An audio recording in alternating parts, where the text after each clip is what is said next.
Hi hello నేను నమస్కారం. నేను మీ కిరణ్ కుమార్. మీరు చూస్తున్న Kiran Bhaskar channel. So friends, ఈరోజు చూసుకుంటే కనుక ఒక మంచి ఎగ్జైటింగ్ ఆపర్చునిటీ వచ్చాను. అండ్ ఇదేంటంటే on site job. So on site అంటే అందరికీ తెలిసిందే. సో వర్క్ ఫ్రమ్ ఆఫీస్ అనమాట. సో రెగ్యులర్గా మనం ఎప్పుడు వర్క్ ఫ్రమ్ హోమ్ బేసిక్ చేస్తున్నాం కాబట్టి సో ఈసారి ఒక వర్క్ ఫ్రమ్ ఆఫీస్ జాబ్ చేస్తే ఎలా ఉంటుందని ఒక మంచి ఆపర్చునిటీ ఇది. సో అందుకని చెప్పేసి ఈ వీడియో చేయడం జరుగుతుంది. అండ్ ఈ జాబ్ మనకి ఇచ్చే కంపెనీ ఏంటంటే అమెజాన్ అనమాట. సో అమెజాన్ గురించి అందరికీ తెలిసిందే, కొత్తగా ఇంట్రడక్షన్ ఏమైనా వస్తుంది. అదొక ఎంఎన్సీ కంపెనీ.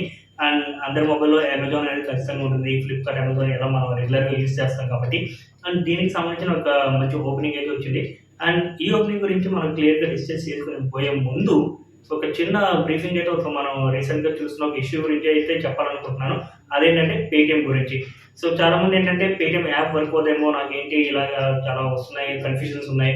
సో ఒక్కొక్కరు ఒక్కొక్కలా చెప్తున్నారు ఏంటని చెప్పి చాలా కన్ఫ్యూజన్ అయితే ఉన్నారు. సో ఈ కన్ఫ్యూజన్కి ఏంటంటే నా సైడ్ నుంచి ఒక క్లియరెన్స్ అయితే వెళ్తాం అనుకుంటున్నా. సో ఎవరైతే పేటిఎం పేమెంట్స్ బ్యాంక్ యూజ్ చేస్తున్నారో ఆ బ్యాంక్ అకౌంట్ సంబంధించి ఆర్బీఐ అనేది బ్యాన్ చేసింది అనమాట. సో పేటిఎం పేమెంట్ బ్యాంక్ని బ్యాన్ చేసింది. సో ఎవరైతే చాలా మంది ఇప్పుడు స్టార్టింగ్లో తీసుకుని ఉంటారో పేటిఎం పేమెంట్స్ బ్యాంక్లో ఒక అకౌంట్, సో అది మాత్రం మీకు ఈ మంత్ ఎండ్ లైక్ 29 ఫిబ్రవరి వరకు మాత్రమే మీకు రన్ అవుతుంది అనమాట. అండ్ కంప్లీట్లీ ఏంటంటే నెక్స్ట్ మంత్ మార్చ్ 15th నుంచి ఏంటంటే కంప్లీట్లీ అది కూడా మొత్తం కంప్లీట్ ఏదైతే వాళ్ళకి ట్రాన్సాక్షన్స్ ఉంటాయో, సెటిల్మెంట్స్ ఉంటాయో అవన్నీ క్లోజ్ చేసుకోవాలి. సో ఈ మంత్ ఎండ్ వరకు మీకు ఎలాంటి ఒక ప్రాబ్లం లేకుండా రిలెంట్లెస్గా యూజ్ చేసుకోవచ్చు. అండ్ బిఫోర్ 29th లోపు మీరు ఏవైతే అమౌంట్ ట్రాన్సాక్షన్స్, యూపీఐస్ ఇవన్నీ చేశారో అవి చేసుకోవచ్చు అనమాట. సో ఆఫ్టర్ 29th అనేది ఇది కుదరదు అనమాట. సో ఇది మెయిన్ ఇక్కడ నడుస్తున్న ఒక ప్రాబ్లం. సో చాలా మంది ఏంటంటే పేటిఎం యాపే రన్ అవ్వదు. సో చాలా వచ్చి సో ఫేక్గా బయట యూజ్ అవుతుంది. సో చాలా మందికి అర్థం కావట్లేదు. సో అది ఈ రోజు ఇష్యూ కాదు, ఇది ఒక 2 years నుంచి చాలా ప్రాబ్లమేటిక్గా రన్ అవుతుంది.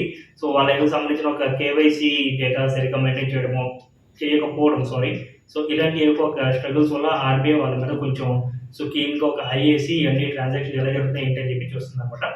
సో మన సైడ్ నుంచి ఒక క్లారిటీ ఇచ్చేది ఏంటంటే మన వ్యూవర్స్ కానీ సబ్స్క్రైబర్స్ కానీ పేటిఎం పేమెంట్స్ బ్యాంక్ మాత్రమే ఆర్బీఐ బ్యాన్ చేసింది.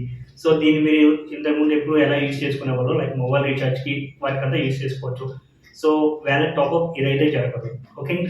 సో మనం ఇప్పుడు గూగుల్ పే యూజ్ చేస్తాం చూసారా, గూగుల్ పేలో ఏం చేయొచ్చు అంటే మనం ఒక యూపీఐ ట్రాన్సాక్షన్ అనేది చేయొచ్చు. సో ఆ విధంగా అనేది పేటిఎం యాప్ ఇంకా యూజ్ అవుతుంది. సో బ్యాంక్ అకౌంట్ ఓపెన్ అవ్వదు. సో అది ఎప్పటి నుంచి ఆపేశారు, ఉన్న వాళ్ళది కూడా క్లోజ్ అవుతుంది. And second most important one వ్యాలెట్లో టాప్అప్ చేయడాలు ఇలాంటివి మనకి జరగవు అనమాట. సో ఆఫ్టర్ 29th మీకు ఏమేమి అవుతాయంటే సో ఏమైనా క్యాష్ బ్యాక్స్ రావాలి కానీ, రిఫండ్స్ రావాలి కానీ, సో ఆల్రెడీ ఫాస్ట్గా కొంతమంది వచ్చేసప్పటికి రీఛార్జ్ చేసుకొని ఉంటారు, అవి యూజ్ అవ్వడం కానీ వీటి వరకే జరుగుతాయి. సో కొత్తగా వచ్చి టాప్అప్ చేసుకునే అవైలబిలిటీ ఉండదు. సో ఇది క్లియర్గా తెలుసుకోండి. అండ్ ఇప్పుడు మన మెయిన్ వీడియోలోకి వెళ్ళిపోదాం. అండ్ అమెజాన్ వాళ్ళు ఇచ్చిన ఈ రోల్ ఏంటంటే ప్రాసెస్ అసిస్టెంట్ అనమాట. వీళ్ళు ఏం చేస్తారు, సో వీళ్ళకి ఒక అసోసియేట్స్ ఉంటారు. సో అసోసియేట్స్ సంబంధించిన ఒక డేటా మెయింటైన్ చేయడం, అలాగే వాళ్ళకి ఒక జాబ్ అలొకేట్ చేయడం, ఏం జాబ్ చేయాలి ఏంటి, అలాగే వాళ్ళ ఒక ట్రాక్ మెయింటైన్ చేయడం, వీళ్ళు ఏం జాబ్ చేస్తారు, ఎలా చేస్తున్నారు అనే దాని గురించి, అలాగే మానిటరింగ్ చేయడం, అలాగే మెంటర్షిప్ చేయడం. ఈ అసోసియేట్స్కి ట్రైనింగ్ అండ్ డెవలప్మెంట్ సెషన్స్ అయితే వీళ్ళు ప్లాన్ చేయాలన్నమాట. సో అందరికీ అన్ని స్కిల్స్ ఉన్నాయి అని చెప్పేసి మనం అయితే చెప్పలేము. సో అవుట్ ఆఫ్ ఒక 10 స్కిల్స్కి ఏంటంటే మనకు 8, 7 అలా మనకి తెలిసి ఉండొచ్చు. సో అన్ని స్కిల్స్ మనకి వచ్చాయి అనేది గ్యారెంటీ ఉండదు. సో అందుకని ఏంటంటే సో వీళ్ళు హ్యాండిల్ చేసిన అసోసియేట్స్కి అన్ని స్కిల్స్ ఉండేలాగా వీళ్ళు ప్లాన్ చేసుకోవాలి. సో అన్ని స్కిల్స్ ఉండాలంటే ఒక ట్రైనింగ్ అండ్ డెవలప్మెంట్ సెషన్స్ అయితే ఖచ్చితంగా వీళ్ళకి ప్లాన్ చేసి పెట్టాలన్నమాట. అండ్ అలాగే రెగ్యులర్ బేసిస్లో 4 M's అండ్ అలాగే 5 Sకి సంబంధించిన ఆడిట్స్ అయితే చేయాలి.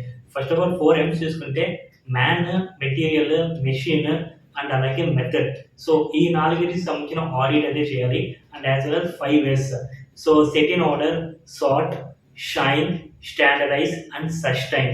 సో ఈ 5కి సంబంధించిన ఆడిట్స్ అయితే రెగ్యులర్గా వీళ్ళు చేస్తుండాలి. అండ్ ఈ రోల్కి ఎవరు అప్లై చేసుకోవచ్చు, ఎవరు ఎలిజిబిలిటీ ఉన్నారని అడిగితే కనుక సో 12th స్టాండర్డ్ అంటే ఇంటర్మీడియట్ పాస్ అయిన వాళ్ళు, అండ్ అలాగే ఐటీఐ చేసిన వాళ్ళు, డిప్లొమా చేసిన వాళ్ళు, అండ్ అలాగే ఎనీ గ్రాడ్యుయేట్. సో వీళ్ళు ఎవరైనా ఎలిజిబుల్ అనమాట ఈ జాబ్కి అప్లై చేసుకోవడానికి.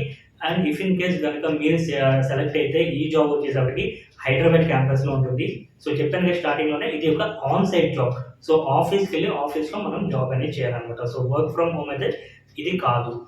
అలాగే వీళ్ళకి ఏం స్కిల్స్ కావాలి, ఏం అడుగుతున్నారు ఏంటంటే, ఖచ్చితంగా ఏంటంటే ఒక ఎంఎస్ ఆఫీస్ మీద మంచి గ్రిప్పింగ్ ఉండాలి అంటున్నారు. సో, ఎంఎస్ ఆఫీస్ అంటే మనకు తెలిసిందే కదా! మనం రెగ్యులర్‌గా యూజ్ చేసేది. ప్రతి వీడియోలో మనం డిస్కస్ చేసుకునేదే. సో, మైక్రోసాఫ్ట్ వర్డ్, అలాగే మనకి Excel, PowerPoint, OneNote ఇలాంటియన్నీ ఉంటాయి చూసారా? వీటి మీద మనకి నాలెడ్జ్ అయితే ఉండాలి. సో, ఒక 2 ఇయర్స్ ఎక్స్‌పీరియన్స్ ఉంటే ఇంకా మంచి యూజ్ అనమాట మనకి. సో, మనం నార్మల్‌గా మాట్లాడుకుంటాం ఎంఐఎస్ పర్సన్ అంటారు. చాలామంది ఆఫీస్‌లో ఎంఐఎస్ పర్సన్ ఏం చేస్తారంటే వాళ్ళొక డేటా అనేది తీస్తారు, డేటా అనలైజ్ చేస్తారు. అండ్ అలాగే ఆ ఫార్ములాస్, ఈ ఫార్ములాస్ ఇయన్నీ వేసి వీళ్ళొక డేటా అనేది మేనేజ్‌మెంట్ చేస్తారు. సో, మేనేజ్‌మెంట్ ఇన్ఫర్మేషన్ సిస్టమ్ అంటారు. సో, ఈ రోల్‌లో మీకు ఎక్స్‌పీరియన్స్ ఉంటే గనక మీరేంటంటే ఈ యొక్క రోల్‌కి మీరు ఖచ్చితంగా అప్లై చేసుకోవచ్చు. అమెజాన్ వాళ్ళు ఇచ్చే దానికి. సో, సాలరీ ఎలా ఉండబోతుంది ఏంటి అంటే గనక so 3 lakhs per annum package. So నేనేంటంటే సింపుల్‌గా మీకు థంబ్‌నెయిల్‌లో 25,000 అని పెట్టాను. ఈ జాబ్‌కి సంబంధించిన ఒక పర్టిక్యులర్ లింక్ అనేది నేను ఇక డిస్క్రిప్షన్‌లో ప్రొవైడ్ చేస్తాను. సో ఆ లింక్ ఓపెన్ చేస్తే గనక మీకు ఒక స్క్రీన్ అయితే ఓపెన్ అవుతుంది. ఆ స్క్రీన్‌లో ఓపెన్ అయిన తర్వాత మీరు లాగిన్ అయ్యి అండ్ నెక్స్ట్ ఏదైతే జనరల్ డీటెయిల్స్ ఉంటాయో అయన్నీ మీరు ఫిలప్ చేసుకోవాల్సి వస్తుంది. Like your name, mobile number, అలాగే మెయిల్ ఐడీ, మీ వర్క్ ఎక్స్‌పీరియన్స్ గురించి అండ్ మీరు ఎక్కడి నుంచి వస్తున్నారు, ఆ లొకేషన్. సో ఆ డీటెయిల్స్ అన్ని దాన్ని మీరు ఫిల్ చేయొచ్చనమాట. అలాగే మీ రెజ్యూమే అప్లోడ్ చేసుకునేది అదంతా దాంట్లో ఉంటుంది. అండ్ లాగిన్ ప్రాసెస్‌కి మీకు 2 టైప్స్ ఉంటాయి. ఒకటేంటంటే అమెజాన్ అకౌంట్ ఉంటే, ఆ అమెజాన్ అకౌంట్‌లో నుంచి మీరు లాగిన్ అవ్వచ్చు. ఆర్ ఎల్స్ గూగుల్ నుంచి మీరు లాగిన్ అవ్వచ్చనమాట.